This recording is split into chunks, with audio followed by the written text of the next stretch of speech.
আমেরিকার president Donald Trump সম্প্রতি চীন সফর করে ফিরেছেন। কিন্তু প্রশ্ন হলো, এই সফরে তিনি আসলে কি পেলেন? কূটনৈতিক বিজয় নাকি কূটনৈতিক ব্যর্থতা? আজ আমরা সেটাই বিশ্লেষণ করব। মধ্যপ্রাচ্যে উত্তেজনা এখন তুঙ্গে।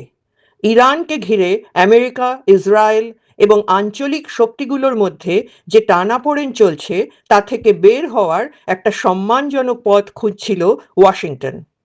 এই প্রেক্ষাপটেই ট্রাম্প পেইচিং গিয়েছিলেন, অনেক আশা নিয়ে, অনেক বড় এজেন্ডা নিয়ে। কিন্তু চীন স্পষ্টভাবেই সেই ভূমিকায় পা দিতে রাজি হয়নি। চীনের পররাষ্ট্র মন্ত্রণালয় নিজেই নিশ্চিত করেছে এই সফরে কি কি হয়নি। ইরান ইস্যুতে কোনো চুক্তি হয়নি, তাইওয়ান প্রশ্নে কোনো ছাড় মেলেনি, উন্নত প্রযুক্তি চিপ H-200 নিয়ে কোনো সমঝোতা হয়নি, বিরল খনিজ সম্পদ নিয়ে কোনো সিদ্ধান্তে পৌঁছানো যায়নি, হংকংয়ের সাংবাদিক জিমি লাই মুক্তি পাননি, বোয়িং বিমানের অর্ডারের সংখ্যাও প্রত্যাশার চেয়ে অনেক কম।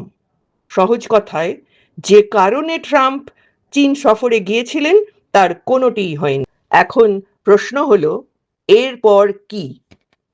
বিশ্লেষকরা বলছেন, চীন যখন মধ্যস্থতায় রাজি হলো না, তখন আমেরিকার সামনে কূটনৈতিক বিকল্পগুলো আরও সংকুচিত হয়ে আসছে। মধ্যপ্রাচ্যে উত্তেজনা আরও বাড়লে ওয়াশিংটনকে অনেক কঠিন সিদ্ধান্তের মুখে পড়তে হতে পারে। ইসরায়েল চায় ইরানের ওপর চাপ আরও বাড়ুক, মধ্যপ্রাচ্যে নিজেদের নিরাপত্তা নিশ্চিত করতে। আরব দেশগুলোরও নিজস্ব হিসাব নিকাশ আছে। আর এই জটিল সমীকরণের মাঝখানে দাঁড়িয়ে আছে আমেরিকা। আমেরিকার জনগণের সামনে এখন বড় প্রশ্ন, কূটনীতির পথে সমাধান নাকি সংঘাতের পথে? এই প্রশ্নের উত্তর কেবল সময়ই দিতে পারবে। তো বন্ধুরা, এটাই ছিল আজকের বিশ্লেষণ।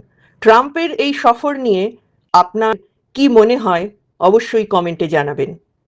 ভিডিওটি ভালো লাগলে লাইক করুন, চ্যানেলটি সাবস্ক্রাইব করে আমাদের সঙ্গে থাকুন।